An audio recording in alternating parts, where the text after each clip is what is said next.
Welcome into the Who's On Postgame Report here at Scott Stadium, where the Cup, the Commonwealth Cup, will now live for the next 365 days after Virginia topped Virginia Tech 27-7 to win this. I've got Kris Wright from the Sabre.com. Everyone knows him. To break down a really monumental win, not just because of the rivalry, but because what it means long term. First 10-win season since 1989, only the second in program history there of Tony Elliott, the head coach now. Also, Tony Elliott's first win over Virginia Tech.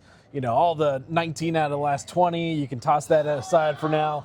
A huge monumental win, and obviously the biggest thing is now Virginia is heading to Charlotte for the ACC Championship game. Right, there's so many check boxes, right? And that's kind of the way I look at it is check off get the win against Virginia Tech under this coaching staff, get to the title game, 10 wins, in really comfortable fashion. I think that's the part that I took away more than anything. You know, in 2019, they did all this too. Won, got the division, went to the ACC title game. But it was way more dramatic. Yeah. This one, they got that 2-score lead and then just kept Virginia Tech behind the whole game. Yeah, it was a unusual feeling for Virginia fans this year, just being able to coast to an easy win, especially with all the stakes that were on. It was kind of good for the heart, you know, just let that rest a little bit before you get to the ACC Championship. You could kind of hear a little bit of cheering in the background. That's some Virginia staffers that just saw Cal beat SMU, so Virginia will play Duke in the ACC Championship game. The ACC going to ACC, man. Like, who would have thought UVA and Duke matching up in Charlotte for the ACC Championship? Right, and you have all these teams in the league, and you end up with a rematch. Yeah. Right, so of all the possible permutations. From just 2 weeks ago. Right, so it's not even like they played at the beginning of the season. But it'll be an interesting game. I'm sure Duke will learn a lot from the film, right, because Virginia did a really good job down there. But some of it will be about who handles the week well, right? Yeah. So Tony Elliott did not seem concerned with that because it's sort of like a normal week. You don't travel till Friday. For the most part. So we'll see. He was a little concerned about his media schedule for the week. He's got a lot of press conferences coming up in the week ahead. We'll have plenty of time to talk about that matchup in the weeks ahead here on the Who's On podcast and on the Sabre.com. But let's talk about this game first of all.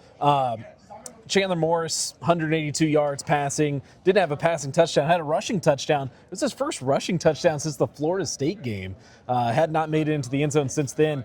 And I mean, just the way he played tonight, just kind of putting it all on the line. There was that one play right near the goal line before Jamari Taylor threw the touchdown pass that we'll talk about in a second. Morris led with his bad shoulder that he's been dealing with all season and almost got into the end zone. Maybe if on replay you look at that, maybe he did get in, but really gutsy performance from him. And I mean, what else would you expect? Right. That's kind of been his thing the whole time, Yeah. all the way back to the Coastal Carolina game. If he can see that pylon or see that goal line, he's willing to go for it. He did it against Carolina. He did it against Louisville. Even though he didn't get in, he had big runs near the goal line in those games, scored down on that end against Florida State. So, yeah, the touchdown run he had was pretty sweet because he slammed on the brakes and the Virginia Tech player just that was like washed away. Yeah. A great hezzy in basketball, just like makes the defender slide out of the way, broke some ankles, juke back up into the end zone.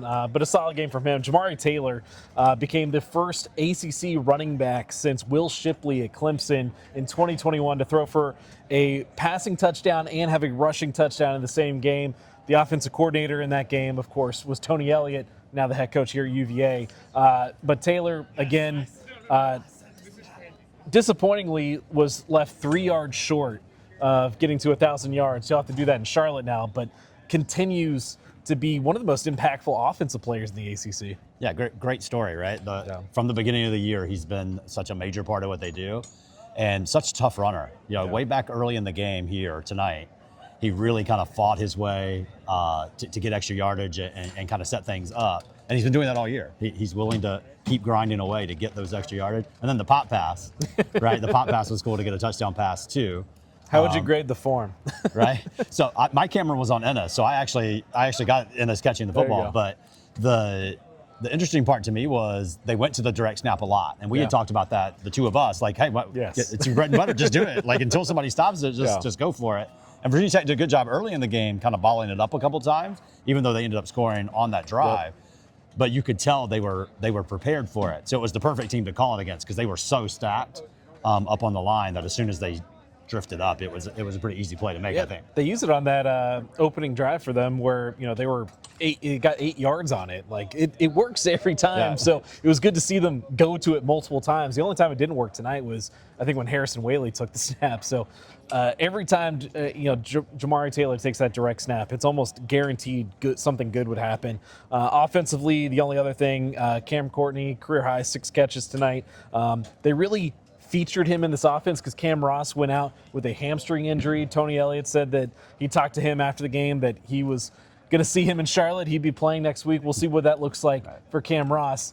But Cam Courtney kind of stepped in and played a big role in his absence. Right, probably kind of his most comfortable or confident-looking game, right? Yeah. So Cam Courtney's played the last 2 years, but there was something about the way he was running and moving tonight. He played in state championship games, so maybe that's what it was. He's familiar with that vibe. Virginia. Here in Virginia. So I don't know. He just looked confident to me. He had a big catch over on the visiting sidelines. That was key in one drive. So a very solid game from him. And the more you have extra guys that contribute at this time of year, tendency breakers or anything like that, can come up huge in rivalry games or in championship games. I've made the point in the press box the last few weeks or so, they really want to get the ball to Cam Courtney. Like, it's almost like they're feeding him the ball, just like, all right, come on, man, just go make a play. And he finally did that a little bit here tonight. Defensively, I think you kind of start and stop with Maddox Marcellus filling in for the injured Cam Robinson, who obviously is out for the rest of the season with the ACL injury. But Marcellus came in, got the interception on the opening drive, had a sack later in the game where he just came straight home, shot out of a cannon, and got the sack. I thought he was tremendous tonight and kind of played like a Cam Robinson light role out there. No, he played great. There were multiple times that he was near the ball or making plays. When Virginia Tech pinned down here in this end zone, he was one of the guys that was first to the ball and kept them pinned to end that drive. And I don't know, I just felt like that interception early had a lot of tone-setting vibes. It did. And it's not necessarily that they capitalized on it or he returned it for a touchdown or anything like that, but it was like, hey, everybody relax. Right? It had that kind of feeling to it. And then the game kind of followed that. Like after he made that play, Virginia seemed to kind of just settle in and slowly pull away. Yeah, defensively, I mean, there's a lot of guys that kind of stood out on the night.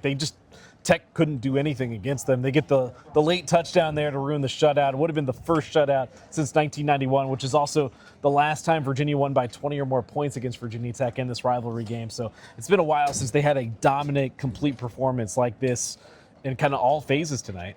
Right, and I believe David Teal said they allowed 6 first downs. I believe he said that's the first time since the late 90s that Virginia Tech only had 6 first downs. So that tells you like how impressive the defensive performance was. They did give up a decent amount of rushing yards, but not a lot given how much Virginia Tech ran it. You know what I mean? Like, and didn't allow, 4 completions, I think. So just a dominant defensive performance. So obviously it wasn't just Marcellus. No. The defensive line I thought was really good. Yep. So that's been the story in this rivalry for a while is Virginia Tech seems to control the line of scrimmage, dominate the line of scrimmage. Virginia really did a good job on both sides of the ball in the trenches. And they always say that's where it starts. But tonight I thought that was a big key to the defense. Those guys up front were really good. It was just about a year ago to the day that I asked Tony Elliott in the press conference after they got beat by Virginia Tech, what's the difference? And he said it was the line of scrimmage, offensively and defensively. This year it completely flipped 360. They were more physical offensively. They were getting into the backfield defensively and just kind of flipped that on its head. But, I mean, let's kind of take a bigger picture look here. UVA picked 14th to start this year in the ACC media poll. I'll be the first to admit, us people in the media, we don't know a whole lot and we get a lot of things wrong.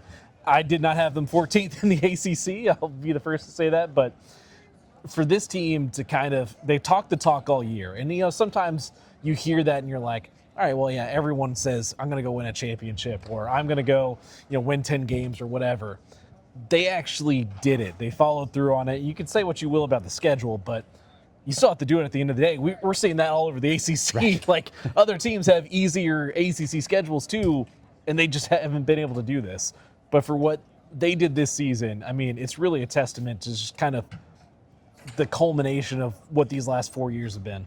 Listen, Virginia's had manageable schedules before. Yeah, that's true. And hasn't capitalized on them. So this team did what it had to do. The schedule's there. It's what's in front of you. You have to handle whatever games you're assigned, right? So to win games on the road, which is really the key to climbing the standings, is when you can win away from home, to only lose once at home, and that was with Chandler Morris out the majority of the game.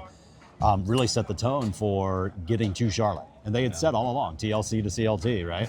And I remember when we were doing some early season interviews in the new facility over there, and it's kind of seeing that on a screen, you kind of like, what is it? What do you mean TLC to CLT? And then you start figuring out what they mean by it. And like you said, they capitalized on it. So listen, it's easy to say things. It's what do you believe? And Tony Elliott has said all along, this team believes they're going to win. And they find ways to do that. So they've had a lot of close ones. They've had a really controlled, dominant performance tonight. So we'll see. I'm sure they believe they're going to go win next week. I'm sure they've already kind of like put that in the back of their mind while they enjoy this one.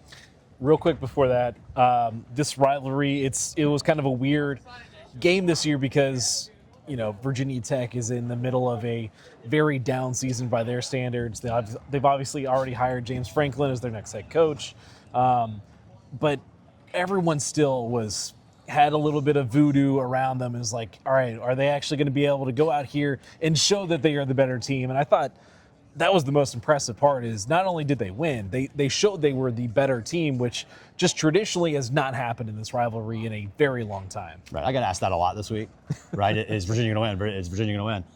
And my answer was really simple. Virginia's the better team. On paper, they were the better team. All season long, they've been the better team, but they needed to be the better team on Saturday. That's really what it boiled down to. And they showed clearly tonight they were the better team. I thought they controlled the game from beginning to end.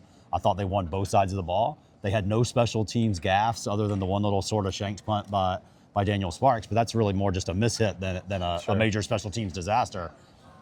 How many times can you say that's happened in the Virginia Tech game, where they just kind of check off each side of the ball and don't have any problems on special teams, which had been part of the nightmare during the really long streak. So, yeah, I mean, top to bottom performance, that was really impressive to me. Yeah, I'm interested to see kind of what this rivalry game looks like going forward with, kind of James Franklin coming on and Tony Elliott having this breakthrough season this year, and kind of can they keep this momentum going with someone else in Blacksburg now that is, obviously going to come in with a lot of momentum. It's going to be interesting kind of next few years for the Commonwealth. It might make this game a little bit more interesting every year as well. Right, and especially with roster turnover now, right? You don't really know who's even going to be on a lot of these teams sometimes. But the way Tony Elliott put it, I liked it. He said, we want to be a worthy rival. He didn't make any promises. He just said, we want to be a worthy rival. I liked how that was framed because Virginia has, like you said, they had the voodoo thing going where it got in everybody's head that Virginia Tech's different than some other team for some reason. But hopefully this kind of wipes the slate clean in that sense. And hopefully the two teams are worthy rivals where it can climb the ladder, right? Like nobody really talks about the Commonwealth Cup like they do the Iron Bowl or the Egg Bowl or any of those. And it's not going to reach that status immediately, but if it can just be a worthy rivalry, it might become more important on the national scale as well. Yeah. Well, now they go to Charlotte where they have a chance to win their first ACC championship since the 90s, their first outright championship ever in the ACC. Big task ahead, playing Duke again. It's kind of weird, you got they just beat them 34-17 a couple weeks ago, and it was really never a close game. And so you got to imagine Duke will be maybe a little bit more amped up for this one now to kind of get their revenge. And I know everyone's talking about the doomsday scenario for the ACC now. If Duke wins the ACC championship and then the ACC gets left out altogether, take it one step at a time. We'll have a lot more coverage coming up this week. Any final thoughts here? Yeah, the main thing is not to get too caught up in whatever you did 2 weeks ago. Yeah. Right? Duke did score quickly twice kind of later in that game. And I'm sure their coaches will circle things like that and say, hey, if we do this, we're going to be in this game. And in terms of the ACC and the playoff and all of that, I think you have to ignore all of that. Yeah. None of that means anything and to Virginia, right? Yeah. It would be great to save the ACC, blah, blah, blah. But to me, it's more about, hey, listen, you have an opportunity to do something this program has not done. Yeah. Right? So 11 wins, ACC title. So if you can do that, everything else will just be whatever it is. I think it'll kind of be a game where there's not really pressure on either side. Like neither of these teams have really been in this kind of position before where they have a legitimate chance to win an ACC championship. So it's kind of just like go out there and see what the result is at the end of the day. It's going to be a really interesting, full weekend there in Charlotte because you got men's basketball earlier that day. Then you got ACC championship later that night. So it's going to be a full day. We're going to have a lot more on the Sabre.com coming up this week. We'll have more on the Who's On podcast coming up this week, too. It's a busy one, and it's a good one. It feels good to be in this kind of position. We're not used to it. It's kind of the fruit fulfillment here our last time here at Scott Stadium. But that's Kris Wright. I'm Preston Willett. Well, that's it for the Who's On podcast. Virginia taking home the Commonwealth Cup for the first time since 2019, winning 27-7. That's it for the Who's On postgame report.